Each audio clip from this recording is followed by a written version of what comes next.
I am very happy and honored to introduce today's speaker. Alexandra von Lieven studied Egyptology, comparative religious studies, ancient Near Eastern studies, classical archaeology, and Indology in Tübingen. She has had many teaching positions at various German universities and is currently a professor in Münster. The key focus of her research is the religion, science, and cultural history of ancient Egypt, with a special emphasis on the later Greco-Roman period. She has published widely on a range of subjects, from Egyptian astronomy to the deification of Egyptian saints, Greek loanwords in Egyptian texts, and so on. She is presently the lead of a DFG project that focuses on norm-transgressive behavior of ancient Egyptian deities. And her talk today will, I believe, take us back to Alexandria and the Osirian rituals in the Serapeum that we have already had a glimpse into from an architectural point of view through Ingrid Laube's lecture earlier this season. So we are really eager to hear the next chapter. And Alexandra, if you feel ready, then the floor is yours. Well, thank you very much for the introduction and also the invitation. Well, despite being a Christian author, Clement of Alexandria, who lived from circa 150 to 215 CE, is of major importance as a source for the pagan cults of Egypt. In this, he is of course not alone, but he is relatively early and therefore of particular interest. As in his lifetime, the cult practices he mentioned were still alive, he might even have seen some of them. Others he will not have experienced firsthand, as they were secret to a point, yet he might have had access to information which did originate in rather close proximity to what is described. And thus, Clement is definitely to be taken serious as a source. In fact, for his famous description of Egyptian priests and the texts they needed to know, this has been investigated already in some detail and proven correct. It is important to stress this because the source tackled here might otherwise too easily be brushed aside as just some weird idea of a Christian trying to denigrate pagan religion. It also should be added that he is not alone in this. Even late antique authors are still valuable sources for ancient Egyptian religion. One could mention names like Firmicus Maternus, or Apollon, Jamblichus, or Porphyry. Moreover, the relevant part of the text of Clement to be treated here is actually just an indirect quote from Athenodorus of Tarsos, who himself lived already in the early 1st centuries BCE and CE. It also should be stressed that in the following, I am only interested in the information on the figurines treated in this quote, not in anything regarding the single cult statue of Sarapis set up in his temple in Alexandria, although Clement seems to suggest their identity. The case treated in this lecture exemplarily demonstrates the value and thus importance of even late Roman period sources for the understanding of earlier epochs. It also is in a way an example for interpretatio Graeca, albeit of a very peculiar type. At first, one might be incited to attribute its peculiarities to its Christian trust in the context of Clement's treatise. As, however, the relevant information is attributed to Athenodorus of Tarsos, who was not a Christian, this does not seem warranted. Rather, taking the attribution of the quote to Athenodorus serious, the text sheds an interesting light on the knowledge of an early imperial Roman author about the religion of contemporary Egypt, which had just been integrated into the Roman Empire during his lifetime. The Christian author Clement of Alexandria just quotes him, like he quotes many other sources. Clement himself wrote several works in Greek language in which he expounds on Christian doctrine, contrasting it with traditional pagan practices, which of course he criticizes. Unfortunately, not all of these books are preserved.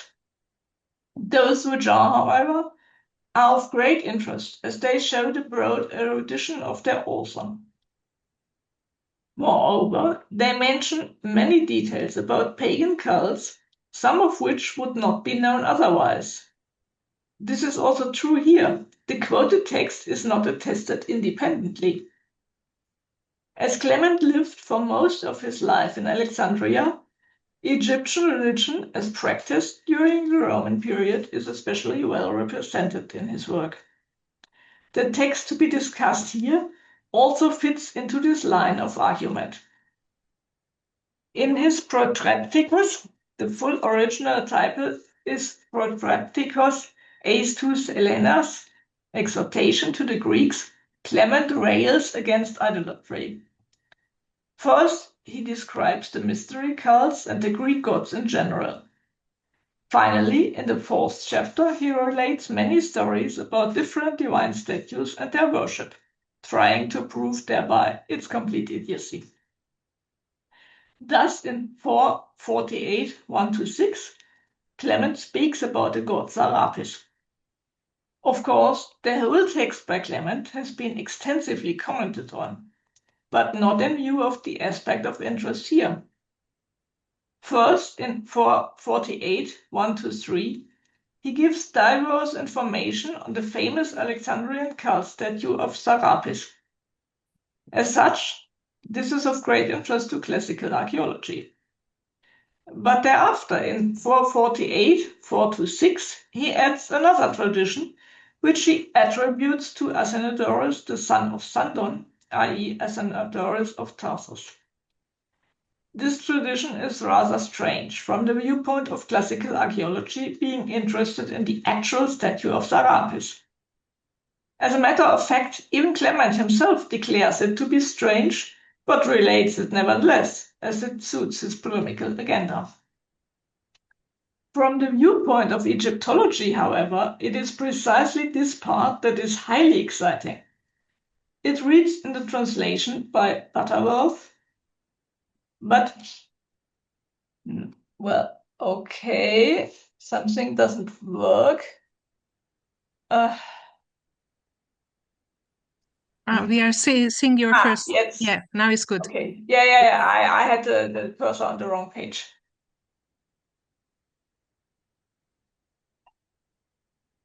Okay, the translation. But Athenodorus, the son of Sandon, while intending to establish the antiquity of Sarapis, stumbled in some unaccountable way, for he has proved him to be a statue made by man.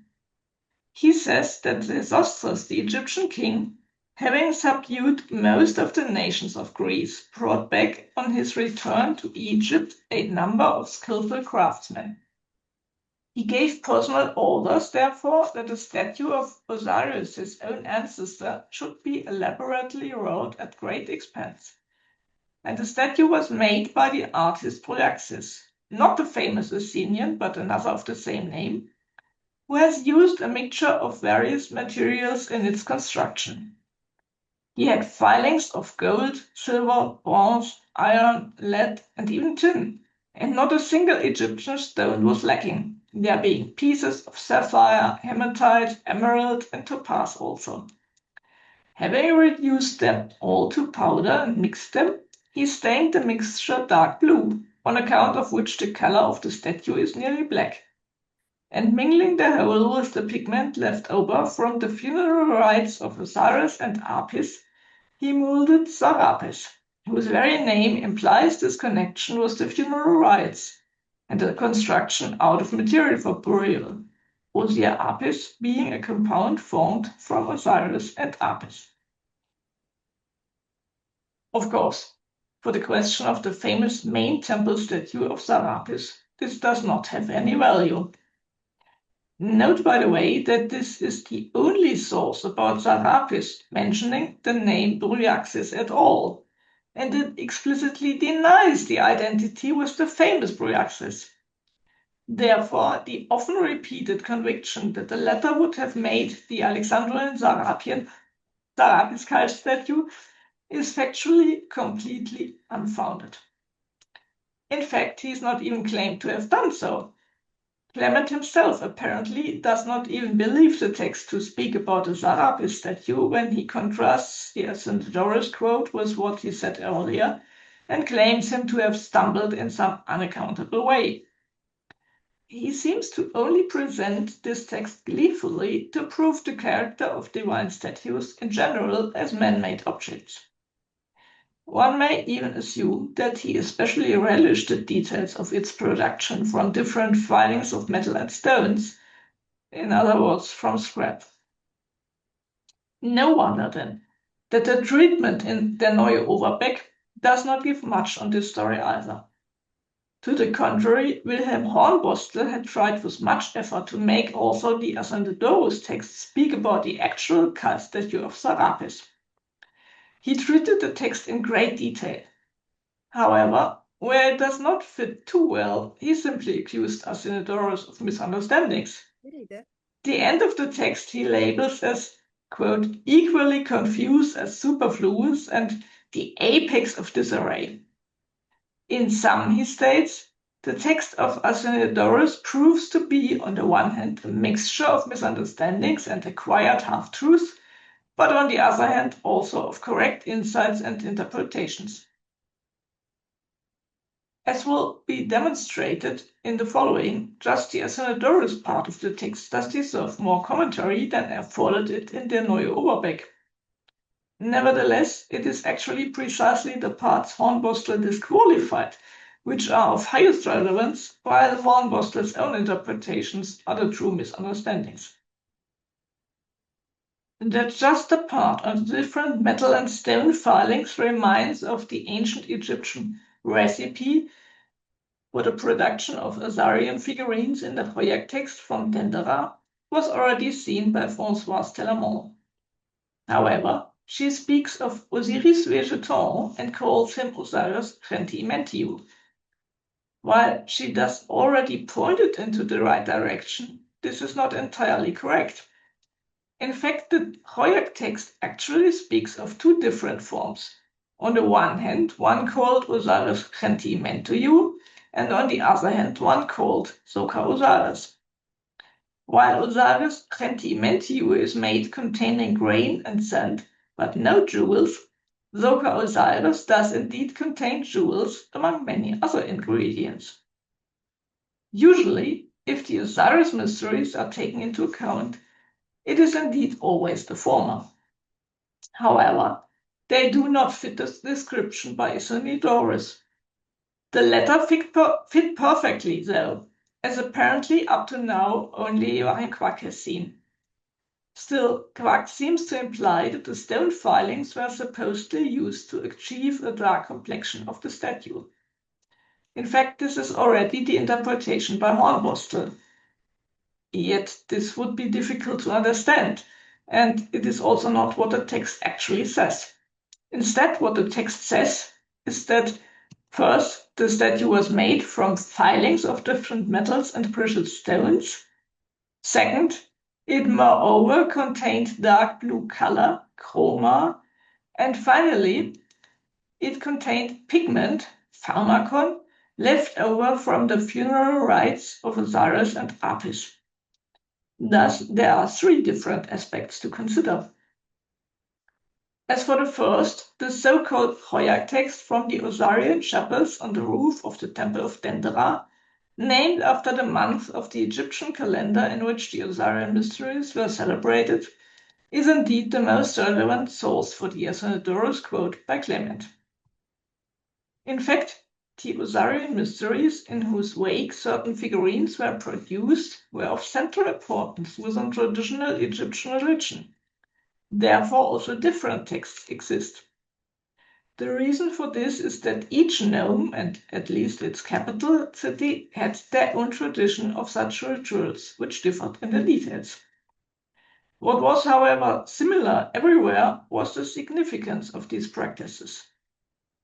They were intended to represent Osiris as or rather, two different figurines around which certain rituals, like vigils, lamentations, etc., could be celebrated and which could finally be buried. For the corn mummies, at least, this is differentiated into a temporary burial for 1 year and subsequently a permanent one. However, not all such figurines were buried, but in some places they were instead deposited in the sacred lake or the Nile. As these mysteries were celebrated each year, the production of such ritual figurines also happened each year. As these were different rituals for different places and manifestations of Osiris, a certain variation of such figurines is also to be expected. According to the Hoyak text from Dendera, the figure of Osiris Gentimentiu is to be made of sand and grain and watered to make the grain sprout. There is not much else to be done, although there are different traditions for different places. For example, in Busiris, the figure should finally be anointed with dry myrrh before being bandaged like a mummy. In contrast, the figure of Sokar-Osiris is to be made of date pulp, antu, usually translated as myrrh, but probably having a wider range of meaning, frankincense, seneca, all sorts of sweet-smelling aromata. In the commentary, part 12 are named. All sorts of precious stones, in the commentary specified as 24 different ones, namely silver, gold, lapis lazuli, turquoise of 2 types, serpentinite, amber, amethyst, silex, obsidian, 3 types of carnelian, marble, red jasper, malachite, galena, green feldspar, hematite, red ochre, faience, southern and northern greenstone, and breccia, and water from the sacred lake. The production using precious stones is actually mentioned several times in different books of the Hoyak text, demonstrating the importance of the concept. The list of stones indicated each time varies only in slight details. This material is then first formed into an egg and put into a vase, surrounded by branches to keep it wet. Subsequently, it is pressed into a golden mold to form a figure of the god. The mold is smeared with oil to facilitate its later removal. The god in this case is said to wear a wig, so he is iconographically clearly differentiated from the other form, Osiris Gentimentiu, who is required to wear a white crown.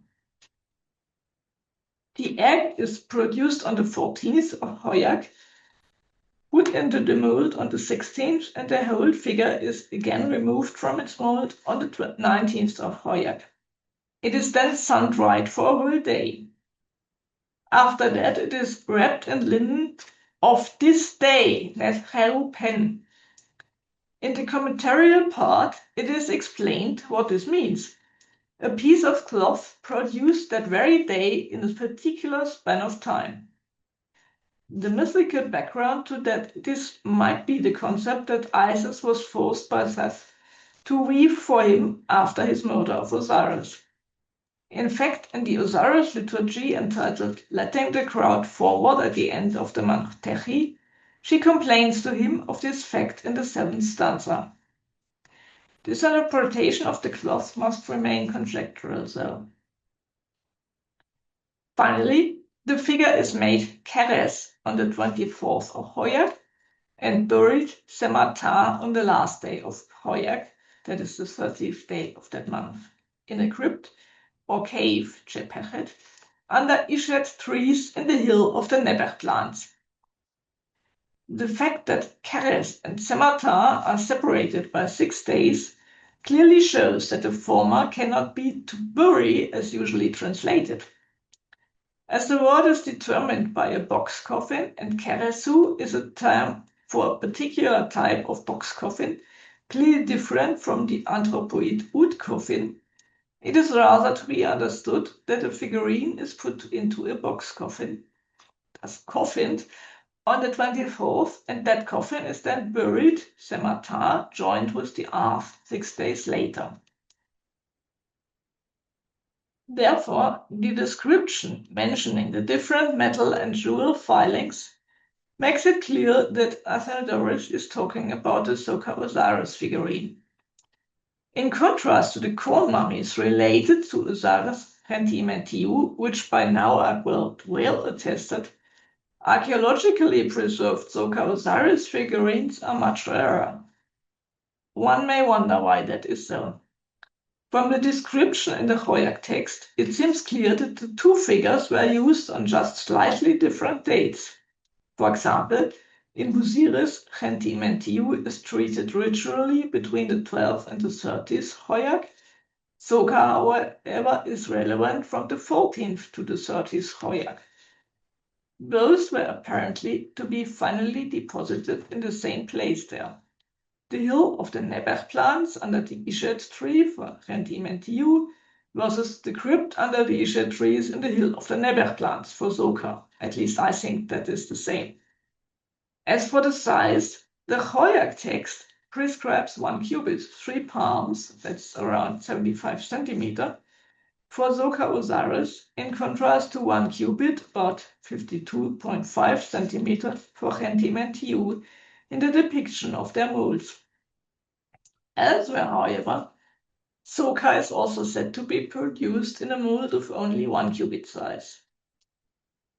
The real objects measure between circa 36 to 40 centimeter for Sokar-Osiris figurines and 6.2 to 51 centimeter for corn mummies. As Maria Constanta Gendrone in her catalogue of such objects has included certain figures that are likely not a normal corn Osiris, the sizes in this table must be taken with a grain of salt. Especially with the smaller ones, it may be doubted whether they really represent the same type of figure.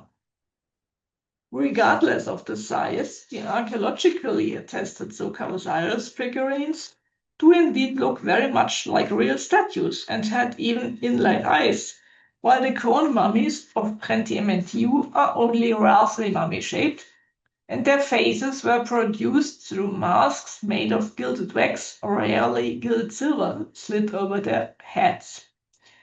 It is therefore clear that the text by Athenodorus quoted by Clement does not speak about the many more famous corn mummies, but about the much rarer Sokar-Osiris figurines. For these Sokar-Osiris figurines, there is less local variation indicated in the Hoyak text than for the Gentimentiu ones. Mostly, the ritual follows the one of Osiris, the main Osirian cult center of Lower Egypt, in contrast to Gentimentiu, who is particularly linked with Abydos, the Upper Egyptian major cult center of Osiris. And maybe this is also the reason why there are two figurines. As it happens, Abydos is also archaeologically much better explored already from the 19th century onwards, while a major archaeological study of Osiris is a great desideratum so far. Yet some more local variation should be expected nevertheless. This might not even be indicated within the preserved text from Dendera. As a matter of fact, the enormous spectrum of variation of Osirian rituals is not only documented in this single text, but can also be gleaned from other texts as well as in both local as well as chronological dimension from archaeological remains.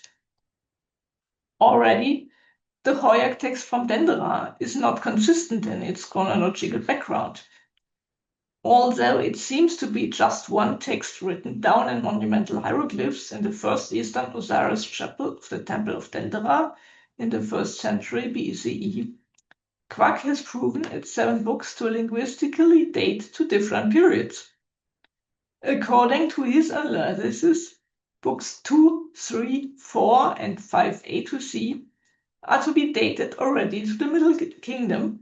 Book 1 is a bit later than the others, but still Middle Kingdom. Book 6 dates to the very latest Middle or already New Kingdom, with some additions to it in the later New Kingdom. In contrast to all these traditional text parts, Book 7 is rather late, namely linguistically clearly demotic. Nevertheless, it is likely that the contents of this book are also older, but were only orally transmitted for many centuries, as in fact the text itself requires. If so, that would explain why the preserved version is written in a stage of the language close to what was actually spoken around the time of its fixation in writing on the walls in Dendera. At least the contents are very similar, so I think this is really the reason for this. The historic linguistic date of the Hoyak text is of some interest insofar as Athenodorus had set the origins of the Sarapis statute back in time under the famous heroic king Sesostris. Of course, several kings of this name actually reigned in the Middle Kingdom. The legendary hero, who is mentioned time and again by Greek writing authors, is an amalgamation of historical facts about the first and third king of that name, with some elements originating rather in the traditions about Alexander the Great. While for the cult of Alexandrian Serapeum, an origin in the Middle Kingdom is historically untenable, it is nevertheless of interest that the bulk of the 7 books of the Hoyak text, and thus the cult practices described in it, can indeed be dated to the Middle Kingdom. As a matter of fact, it was precisely in the Middle Kingdom that the early dynastic tomb of King Gel in Umelgar, that is in Abydos, was identified as the real historic tomb of the god Osiris, supposed to have reigned on Earth, who was understood to have been buried there. Subsequently, it was meticulously excavated and cultic installations there were put into place. Since the Middle Kingdom, Osiris mysteries are attested there. Especially interested in this context is one of these documents, namely the Stela of Ichanofret. It proves a particular mission to furnish the cult statue of Osiris in Abydos with all sorts of jewelry, as well as the production of certain objects and furniture linked to his cult precisely by the command of Sesostris III. Of course, this does not necessarily imply any later historical memory of this activity, which had taken place around 1830 BCE. The name Sesostris in its legendary dimension could simply be understood as a symbolic marker for a great historic depth, something like just Middle Kingdom. However, the Stela of Ichanofret proves that the connection of a king named Sesostris to certain accoutrements of the Osirian cult is not so off the mark as it might have seemed at first, and was even felt to be by Clement. There are also cult buildings of both kings, Sesostris II as well as Sesostris III in Abydos, for Osiris attested. As for the second point, the blue color, this is often associated with divine objects, as blue was a color of the gods. For example, their hair was believed to be of lapis lazuli and therefore of this color. It is moreover potentially relevant that the incense mixture called kufi apparently could also sometimes include blue color among its ingredients, while this is missing from other recipes. It is not of central relevance, yet does add an aspect of a certain significance. This is not too astonishing.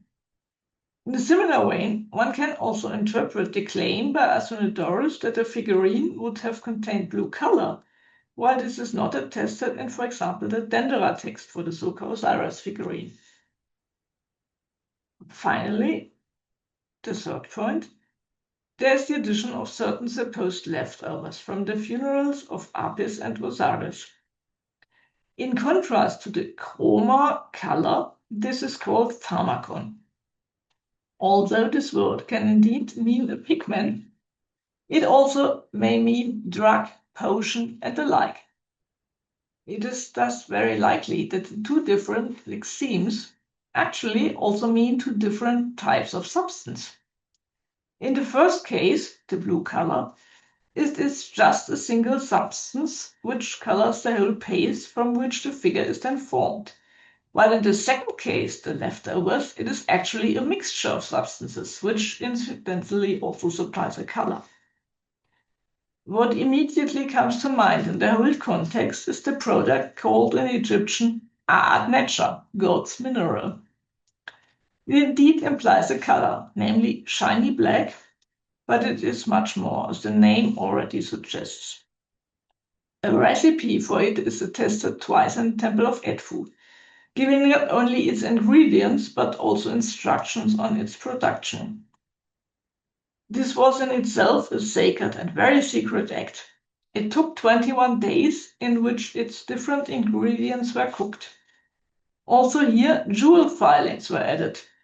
Even both the wood for the cooking fire as well as the wood from which the label for churning was to be made is specified.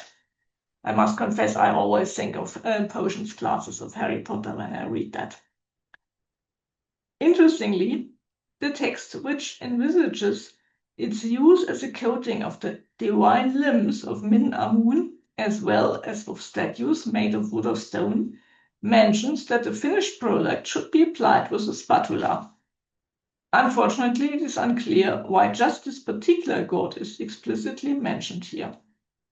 It should be noted, however, that Min could indeed be depicted with black skin. Superfluous material falling off should be caught over a dish and be used again for application, so that nothing is wasted. Finally, everything is to be scraped smooth with a scraper made of jewels over a bowl of wine. To finish the whole process, the whole statue should be anointed with dry myrrh. Afterwards, it is said one should let the statue undergo the opening of the mouth ritual, meaning it was finished.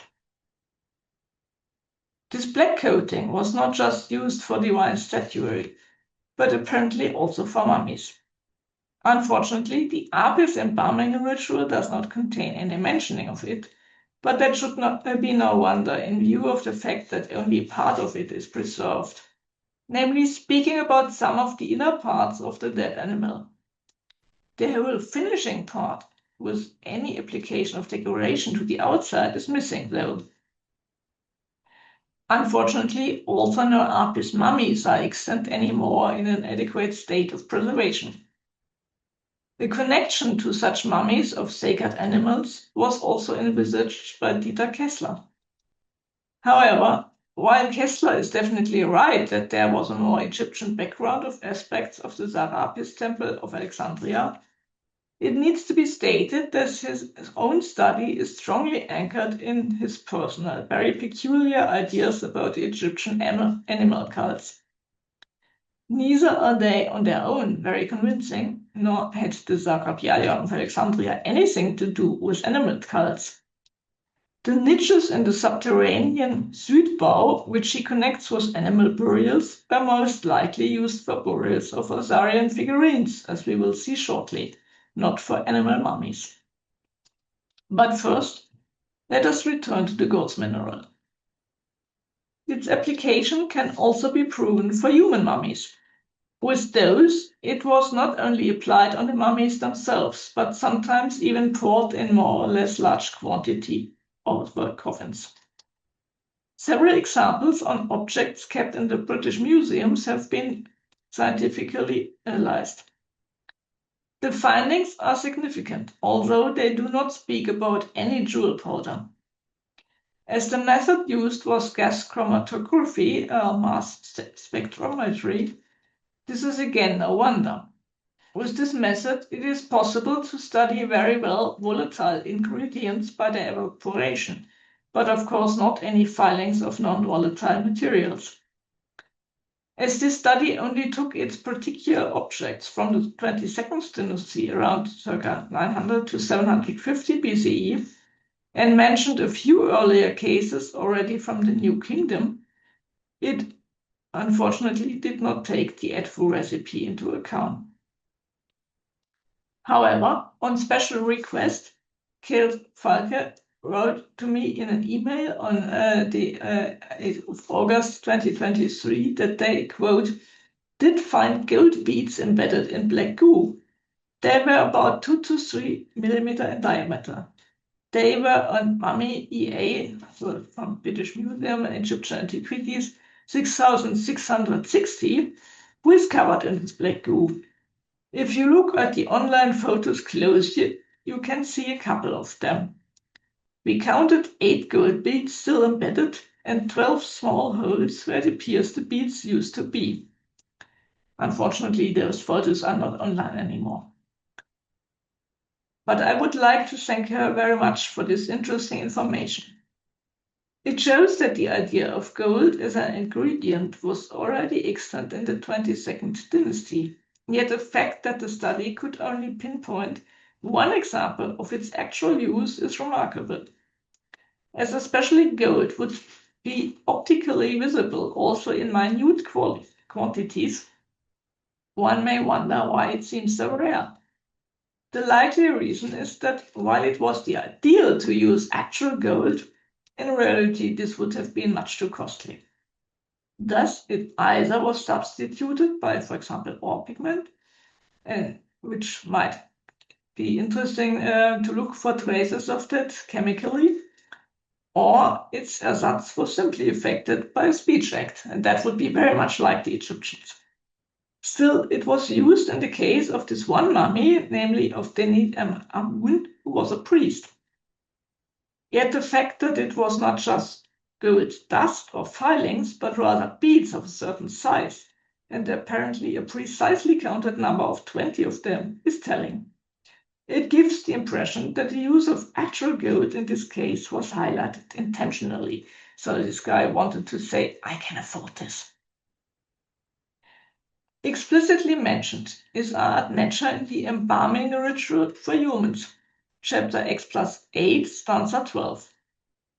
Interestingly, there it is again particularly associated with the god Min of Coptos, which reminds of the statement in the Edfu recipe connecting it with the divine limbs of Min Amun. Whether this expression means just a statue or also rather a ritualistic figurine in the sense of actual divine relics, like the Sokar figurines, is not clear. The distinction between his divine limbs and statuary made of wood or stone does strongly suggest the latter though. Interestingly, even the above-mentioned stela of Ichanofred might have gotten a splash or more of art nature, although this again is just a hypothesis, which cannot be proven beyond doubt at the moment. Still, Heinrich Schäfer in his description of the stela states, das Material der Stele ist ein guter weißer Kalkstein, der merkwürdige große schwarze Flecke aufweist. Sie rühren von darüber gelaufener Farbe her. Und dieser, die mehr asphaltähnlich scheint, verdanken wir es wohl, dass die von ihr geschützten Stellen etwas besser erhalten sind als das übrige. At least one large stain in the middle of the stela, as well as remains of one more further down, are still visible on modern photographs, although not over the figure of the owner, as one might have expected.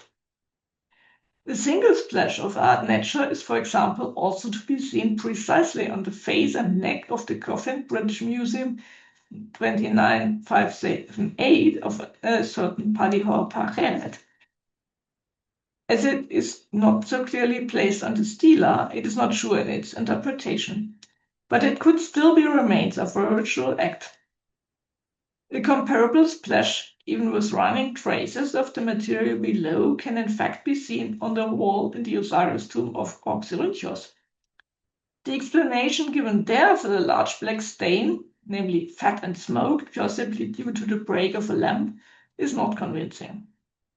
A simple accidental break of an oil lamp would not cause such a pattern on a vertical wall, unless somebody threw the lamp against the wall, which is unlikely. Rather, it looks like the oil was splashed on purpose onto the wall with sort of an aspergillum. Schäfer's classification of the stains of Ichanofred as asphalt-like is at least rather suggestive. If true, however, it still has to remain unclear from which period it dates. The Middle Kingdom, that would be contemporary with Ichanofred, or later time. The latter would, of course, speak in favor of a continued memory of Ichthyophren's activities for the cult of Osiris under his lord Sesostris III. At any rate, A'at Necher is further advised to be smeared onto a mummiform coffin for the second unknown work, that is Osiris figurine, in papyrus Salt 825 x plus 23-3. While this text speaks only about first and second works, one might wonder whether this is again a differentiation like the one between Osiris Gentimentiu and Sokar-Osiris in the Hoya text of Dendera. Similarly, A'at Necher is mentioned as a particular means of protection or cover for a divine figure in Papyrus Brooklyn 47-218-84, x plus 1311. Unfortunately, the details, including the correct reading of the decisive word there, remain unclear. Yet both of these texts associate the substance with the mythical funeral of Osiris and its ritual representation. Thus, it is at any rate obvious that A'at Necher was of major importance both in a funerary context as well as for the production of certain types of statuary, including Osirian figurines prominently among them. Likewise, some of the archaeologically preserved crown mummies of Osiris Gentimentiu clearly show a coating with a black varnish, which must be A'at Necher. So do the extant Sokar-Osiris figurines, as prescribed for them in the Hoyak text.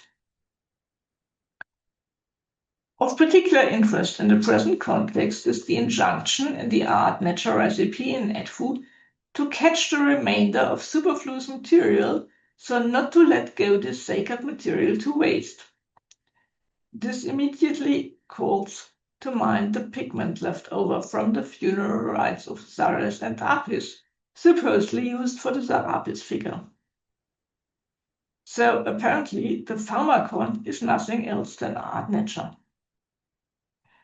In some, it becomes evident that Athenodorus did not just invent something weird or misunderstood information he had read or heard, but that he rather faithfully describes a Sokar-Osiris figurine made with jewel and metal filings, dark blue color, and finally coated with A'at Necher. Supposedly, this figure, or rather the tradition of its production, originated under Sesostris, i.e. in the Middle Kingdom.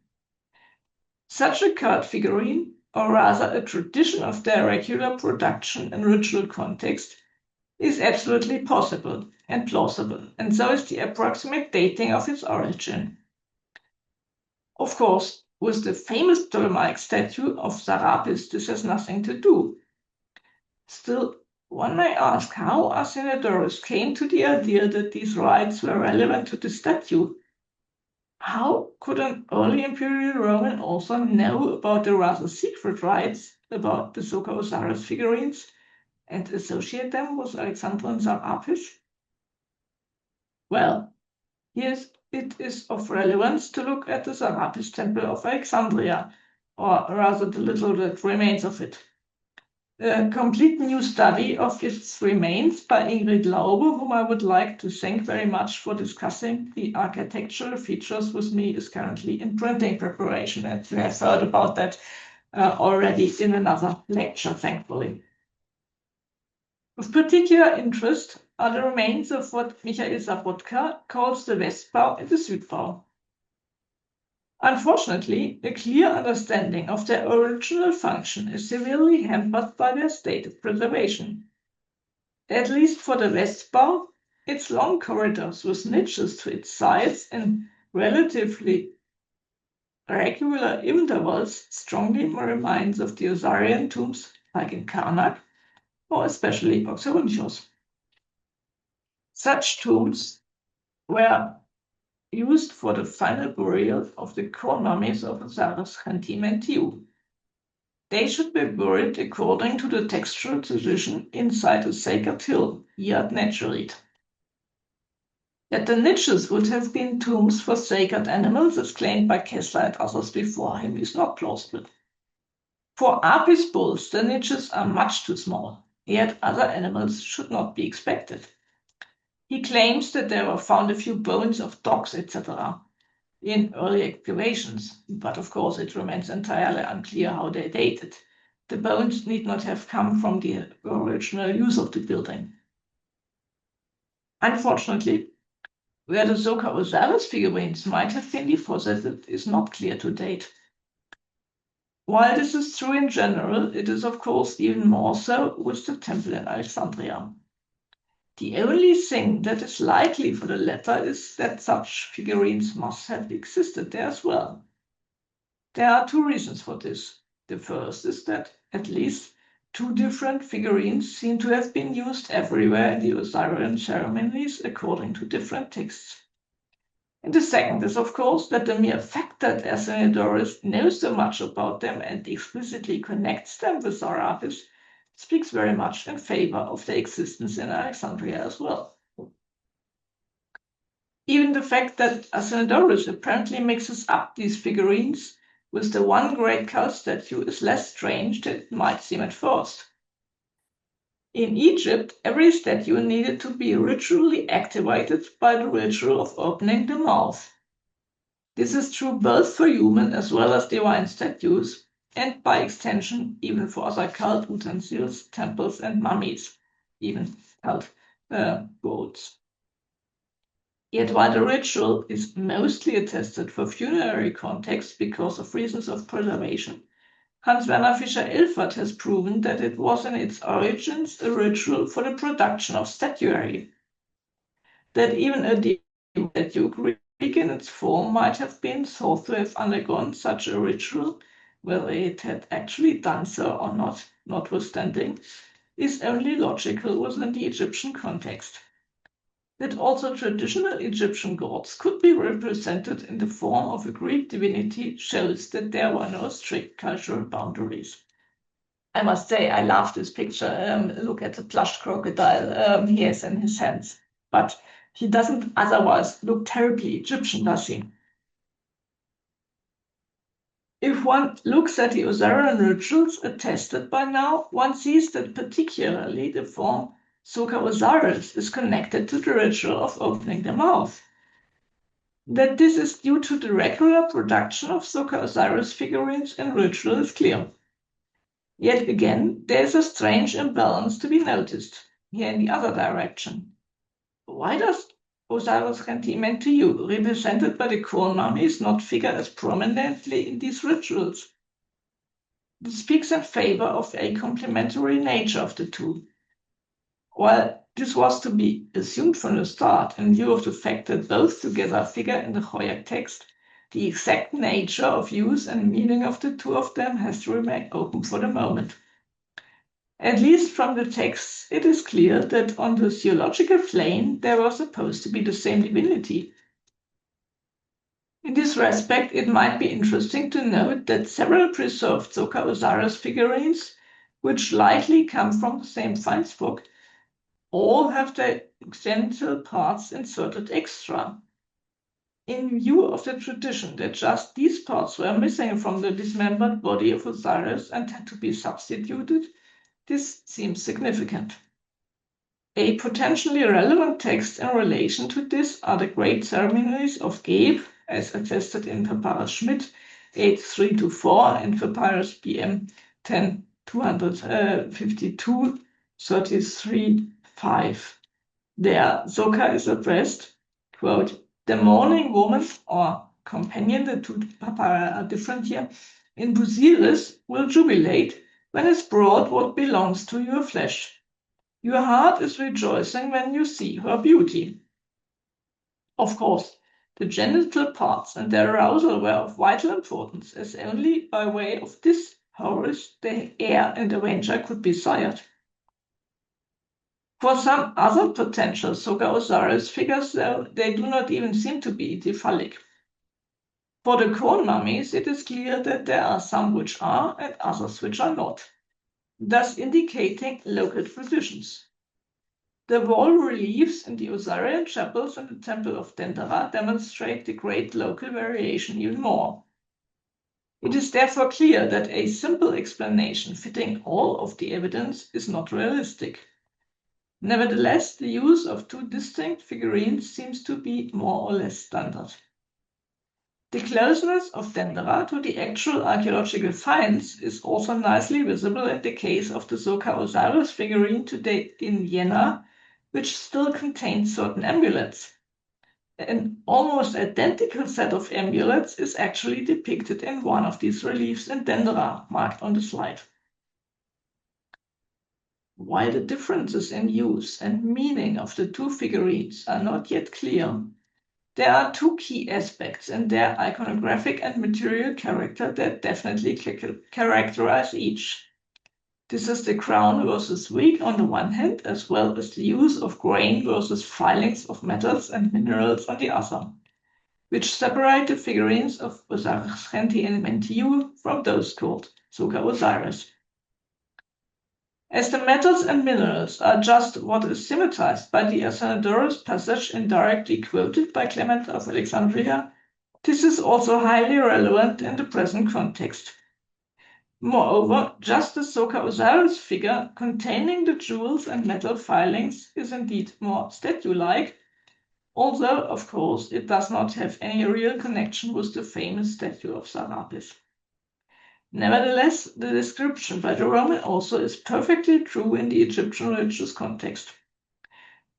This realization has two results, concerning both the more Egyptological as well as the more Greco-Roman disciplines. On the one hand, it shows once again nicely how much more traditional Egyptian culture and religion one should expect even in a place like the Serapeum of Alexandria ad Aegypto. If objects like discussed Sokar-Osiris figurines had never been used there, it would be difficult to understand why Athenodorus would have spoken, even merely known about them. On the other hand, the close analysis of the Athenodorus quote shows that nothing of it, not even the different jewels and metals mentioned, should be used for a reconstruction of the historical grand cult statue of Sarapis in the Alexandrian temple. This statue might, of course, have been covered with metal, nevertheless. There is, for example, no reason to doubt the description by Rufinus, Historia Ecclesiastica 1123, who speaks of different woods and metals, but not of jewels. But no information at all on this statue is attested by Athenodorus, contrary to what, for example, Wilhelm Hornbostel had tried to show. Instead, Athenodorus was actually talking of something completely different, namely a traditional Egyptian Sokar-Osiris figurine.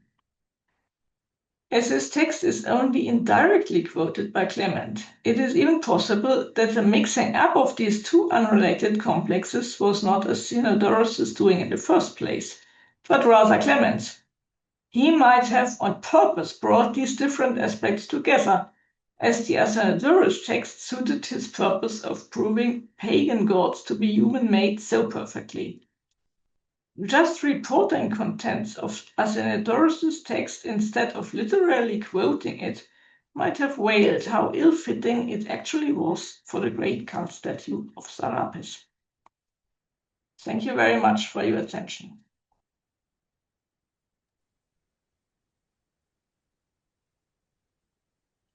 Thank you, Alexander, for this rich and illuminating lecture. I certainly learned a lot from it, and I'm opening up the floor for discussion. If you have any questions or comments, then feel free to ask. You can either use Zoom's raise hand feature and ask your questions yourself, or you can type in the chat and then I will read it out for you. So go ahead.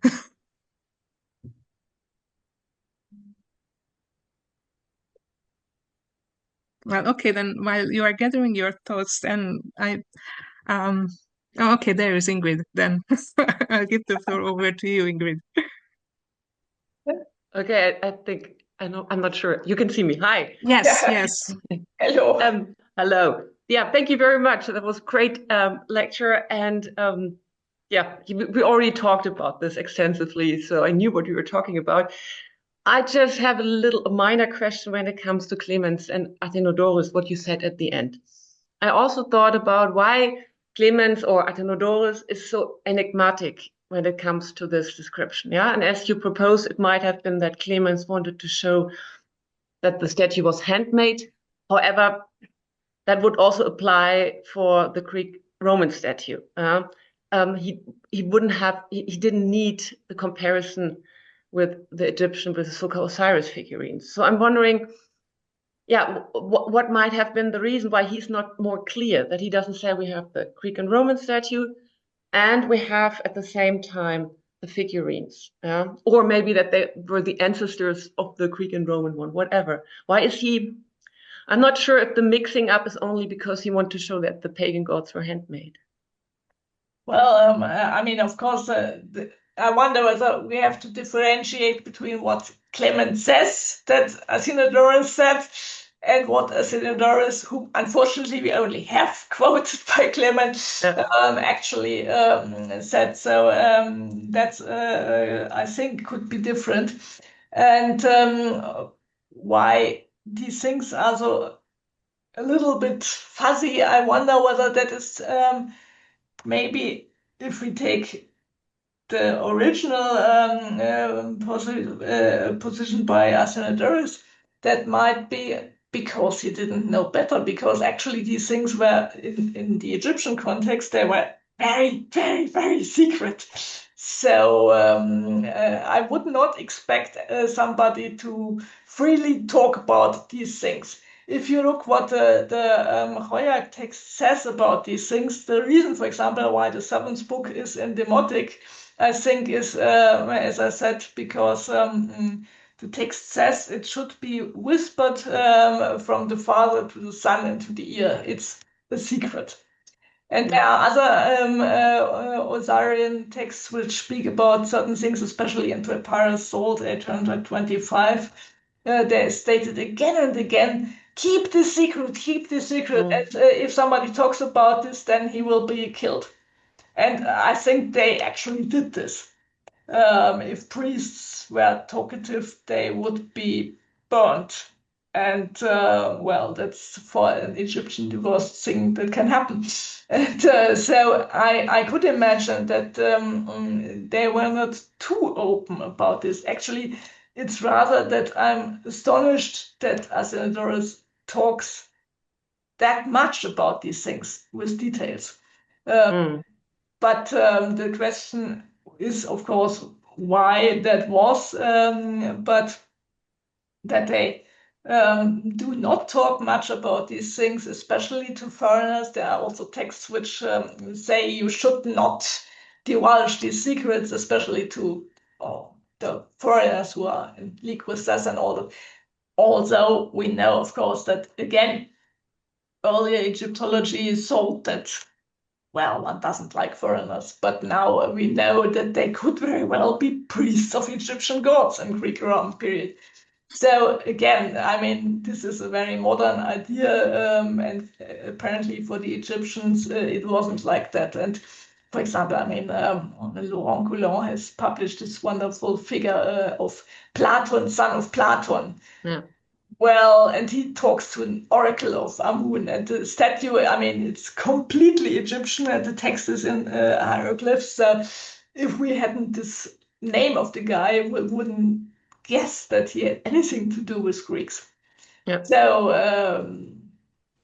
it's a bit more difficult to put these things into boxes like it has been done before. Okay, thank you very much. You're welcome.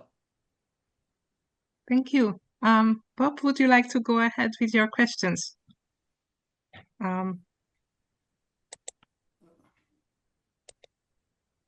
Did you call me, Kata? Yeah. Yes. Thank you very, very much for the presentation, Alexandra. I have maybe two observations to make. The first is, it is my understanding that the ancient Egyptians divided the mineral world into 24 elements. That would be the pharaonic Egyptian version of our table of elements that we'll use in a chemistry class. And in another passage, Clement of Alexandria discusses the creation of a statue of Osiris, and that statue is created with all of the minerals of the known world, creating something that we can generally call a mineralized Osiris, representing the fact that Osiris has the power of all of the substance of the earth placed into him. And that same suggestion that the 24 minerals all put together form a kind of symbolic cocktail, which Ophir in 1998 described as a kind of black cocktail. So I think as an added dimension, the mineral component, harnessing all the powers of the earth, might be added to the discussion of why images of Osiris are necessarily black. Thank you very much. Well, the point is, of course, that, as you say, the number of, and also the type of ingredients that certainly has some symbolic relevance, and it's very interesting to see that you get 12 or 24 ingredients. By the way, it's the same with Kufi, and it's going on interestingly if you look into later Latin and Greek traditions, which talk about this, and they also speak about the number of ingredients, and they even grow. And then one of the number is 36, which are, of course, the deacons. So there are all sorts of symbolic links to the earth, but also to astronomical things, and all this definitely plays a role here. And the commentary of the Khoyak text, also present in the Dendera text, goes more into detail what these numbered ingredients are. But I think the numbers were also, as such, very important. And yeah, I mean, the color black is, of course, very important, as it has something to do with the netherworld, but also with the earth of Egypt. You know that Egypt itself is called Kemet, the Black Land, and so it's all connected to each other. And of course, also the idea that Osiris is reconstituted of different parts, which are then connected, is also in the same way, for example, the idea that all the different gnomes connected and contained relic of Osiris, and then they are reconstituting his body. And of course, the different places contain different relics.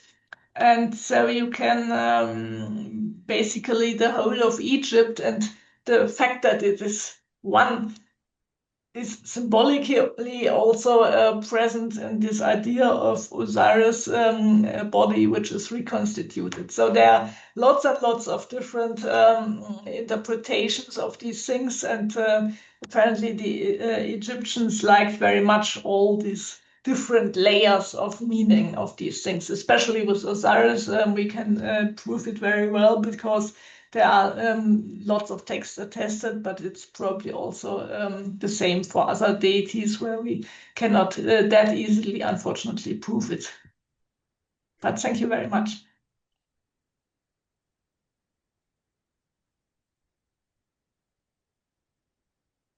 Yep. Professor Bach, would you like to go ahead? Yes, thank you. Thank you, Alexandra. Brilliant as ever. I would Thanks. just like to add a little footnote and a small observation. The figures you show, or some of them, actually come from a location which is not really mentioned because we cannot see it. It's actually Giza South. They come from niches there, which must have been similar to any other Osirian tombs.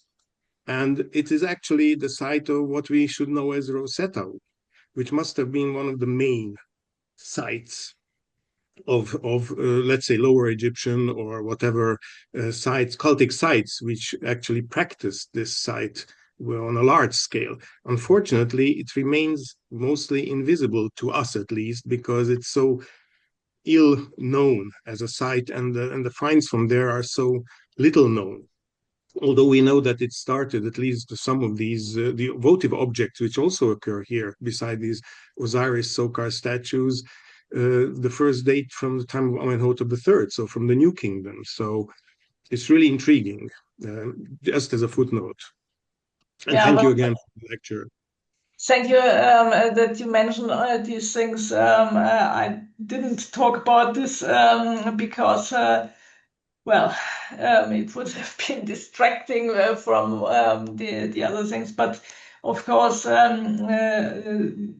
also, as you say, it's a problem that the things are reported in the literature, but we do not really know such a lot. And yeah, well, there's a lot of archaeology missing. Let's put it that way. But this would be very, very interesting. In general, it would be very interesting. And I mean, we do not know too much about these Osirian things. Also, the more well-known cone mummies, of course, most of them don't have a well-preserved and known archaeological context. And in Oxyrhynchos, I remember having heard that it was basically still there, and then just before it could be published, really, somebody stole all the things. And yeah, and a few years ago, I remember that there was some Egyptian colleague talking about some finds of some supposed animal cemetery they found in Abu Sir, but they couldn't read the text, blah, blah, blah. And I mean, I saw the pictures he had shown, and it was clear that actually these were not hawk mummies, but they were, of course, Osiris mummies in their typical hawk-headed little coffins. And you also, if you wanted, you could actually read the text, the hieroglyphic text. But I think the Czech people have tried to enter this excavation, but it has been difficult, and they haven't gotten in the first instance the money for the project. And well, I fear that also a lot of the actual archaeological context in terms of thought archaeology is already destroyed because, the Egyptians have already cleared these things probably. But so there are lots of these things which, one can only hope. And especially I would be very interested. I mean, this Rosetta thing is, of course, very interesting, also simply because it's such an important place. But also, I mean, I really would like to know, for example, the differentiation between the Gentium and Tiu and the Sokar-Osiris things. The texts are not as well clear about this as I would like. Or maybe I'm just stupid, I don't know. But one would wish to know more about this. And also, of course, about a lot of these things. And as an aside, I also might say that once upon a time, Joachim Quack wanted to start a project in Busiris, and it wasn't granted, simply the money from the German Research Foundation. So that's very sad because, of course, this is, apart from Abydos, the most important Osirian place in Egypt, and archaeologically we know next to nothing from there. So yeah, but thank you very much for your addition. Thank you. Is there any more questions or comments from the audience? I have a small question, and this might betray just my ignorance, but I just want to ask. I'm thinking about those. There are votive Osiris statues in which you have a pedestal, a base, and then there are two identical Osiris figures on them. Do you think the one from Dendera, or which? I'm not sure about the provenance. I've seen these in several museums, and I've always wondered, why do we have two Osiris figures on one pedestal? They look the same. It's the mummiform Osiris with the Atef crown, completely identical. So this goes against what you have shown with the two distinctive Osiris figures. But can there be a connection, or what? I really don't know what those are. Do you know? I'm not sure to know what exactly you mean. Of course, in a lot of museums, we get a lot of stuff which apparently comes from such Osirian, cemetery skull centers or whatnot, where apparently people offer tiny little Osiris bronzes. Sometimes they are small, but sometimes there are indeed several of them. Again, it's a problem. I mean, lots of museums contain them, but the archaeological context, the exact knowledge about these things is a problem. So I don't think I can give you Okay. perfect explanation for these things. At least I don't know. Maybe I see that, for example, Andrea Kurek is also here, so maybe she knows more about this, as she's, of course, the expert on Osirian rituals. Okay, I'll just keep my eyes open for those. They're fascinating statues. Thank you. You're welcome. Okay, just a comment from Ori Amitai. Fascinating lecture. I'm convinced by your explanation and defense of Athenodorus. Well, thank you very much. Right. Any more questions or comments? Last chance to ask. And